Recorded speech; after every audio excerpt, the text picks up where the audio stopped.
বন্দিনী মা বালির ট্রাক কাঠের ট্রাক দিয়ে তাকে অবরুদ্ধ করে রাখা হয়েছে এবং সেখানে গোলমরিচের স্প্রে করা হয়েছে তার চোখে। ঠিক ওই মুহূর্তে আপন সন্তানের লাশ তার কোলে তাকে নিতে হয়েছে। সম্পূর্ণরূপে ছিল একটি প্রতিহিংসার বহিঃপ্রকাশ। এই মুক্তিযুদ্ধের এই পরিবারকে ধ্বংস করার জন্য শেখ হাসিনা এমন কোনো কাজ করেননি, কারণ মুক্তিযুদ্ধে তার পরিবারের অবদান নাই, না তার পিতার, তার না নিজে। তারা পাকিস্তানি শাসক গোষ্ঠীর আশ্রয়ে প্রশ্রয়ে ঢাকায় অবস্থান করেছে।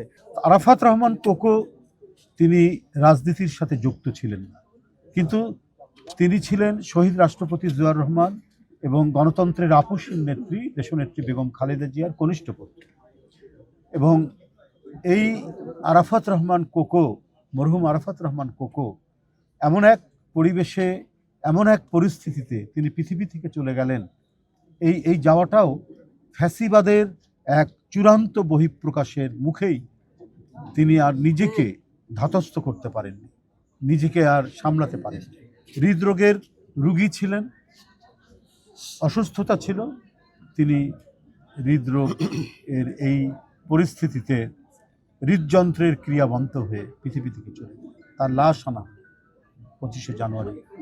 বন্দিনী মা বালি এবং বালির ট্রাক কাঠের ট্রাক দিয়ে তাকে অবরুদ্ধ করে রাখা হয়েছে এবং সেখানে গোলমরিচের স্প্রে করা হয়েছে তার চোখে। তার চোখে ক্ষত ছিল, উনি চোখ অপারেশন করা হয়েছে। ঠিক ওই মুহূর্তে গোলমরিচের স্প্রে করে তাকে আরো বেশি অসুস্থ করে বন্দি করে রাখা হয়েছে।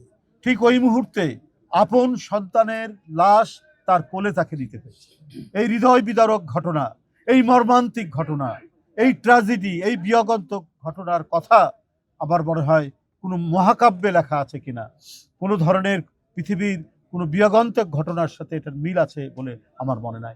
সমস্ত বিয়োগান্তক ঘটনা, ট্র্যাজেডিকে অতিক্রম করে গেছে এই মর্মান্তিক ঘটনা। মায়ের কোলে সন্তানের লাশ, এটা যে কত বড় হৃদয় ভাঙা একটি ঘটনা সেটা বলা যাবে না। সেটা সম্পূর্ণরূপে ছিল একটি প্রতিহিংসার বহিঃপ্রকাশ একজন শাসকের, অবৈধ শাসকের, ফ্যাসিবাদী শাসক।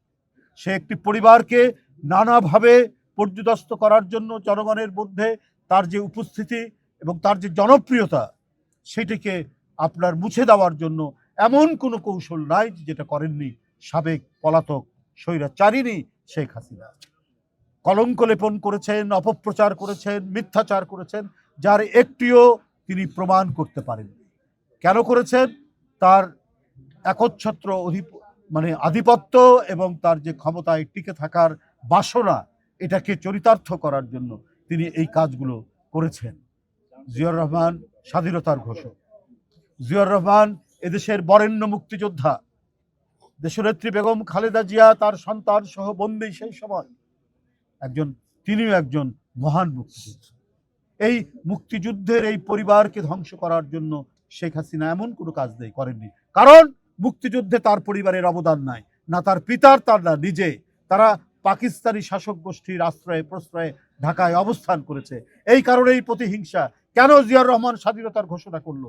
কেন তার স্বাধীনতা ঘোষণা নিয়ে তার পরিবার, তার স্ত্রী, তার 2 পুত্র বন্দী অবস্থায় রইল? জনগণের মধ্যে তার এই যে দেশপ্রেম, সেই দেশপ্রেম এবং জনপ্রিয়তা শেখ হাসিনা কোনোদিনই বরদাস্ত করতে পারে। তাই একের পর এক যন্ত্রণা দিয়েছে। তার জ্যেষ্ঠ পুত্র আজকের প্রধানমন্ত্রী জনাব তারেক রহমান, তাদেরই আন্দোলনের ফসল শারীরিকভাবে তাকে অত্যাচার করেছে। তিনি চিকিৎসার জন্য চলে গিয়েছিলেন লন্ডনে। আজকে কি হয়েছে? জনগণের ধাওয়া খেয়ে পালিয়ে যেতে হয়েছে শেখ হাসিনা।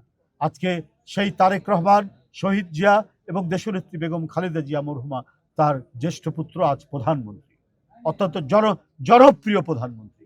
জনকল্যাণের সমস্ত যে কাজ, সেই কাজগুলো একের পর এক ক্ষমতা নেওয়ার 2-3 দিনের মধ্যে থেকে বা শুরু থেকেই তিনি ইমপ্লিমেন্ট করছেন। এই যে আরাফাত রহমান কোকো ছিলেন ক্রীড়া সংগঠক, এই ক্রীড়ার উন্নতির জন্য তিনি যে কাজগুলো করছেন, সেটা হচ্ছে যারা ক্রীড়াবিদ হবে শুধু এটাই তার শেষটা, এটাই তার পেশা হবে, এটা দিয়েই তার জীবন জীবিকা হবে, এই ধরনের ব্যবস্থা রাষ্ট্র করবে, সরকার করবে। আজকে ক্রীড়ামন্ত্রী এখানে আছে যে ক্রীড়ার উপর একটি বিশ্ববিদ্যালয় করা হবে। আজকে আমি মনে করি যে প্রধানমন্ত্রী জনাব তারেক রহমান এবং তার একজন একান্ত সহকর্মী হিসাবে, সতীর্থ হিসাবে, অত্যন্ত যোগ্য ক্রীড়ামন্ত্রী এখানে তার যে আরাধ্য যে কাজগুলো সেই কাজগুলো সুসম্পন্ন করবেন, মানে এই সময়ের মধ্যেই করতে পারবেন। এটা সুসম্পন্ন হলে পরেই আরাফাত রহমান কোকোর আত্মা শান্তি পাবে।